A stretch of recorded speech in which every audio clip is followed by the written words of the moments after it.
what do you think we've learned from where we've come from and where we are right now, say the last 4 years, Davin?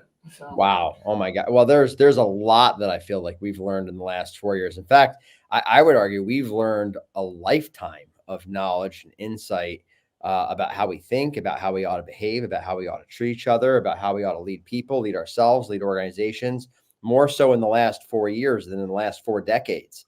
I believe, obviously COVID was a very challenging time for all of us. We all know people that we've lost who are no longer here with us. But if there's any silver lining, that time brought us so close to our humanity and connected us on levels deeper than anything probably could ever had. We were suddenly thrusted into our mortality and really starting to recognize that we had more things in common than things apart. And so the biggest thing that I think that we've learned out of that, though, is we've learned how to be human beings and not just human doings.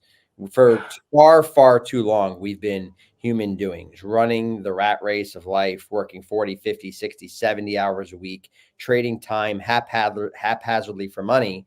And all of a sudden, we were thrust into a time of saying, hey, I might not be here tomorrow. And so we valued our time all of a sudden a lot more than we ever have. And I think we're still experiencing the after effects of that. And people now are appreciating the value of being and spending more time being and not just doing.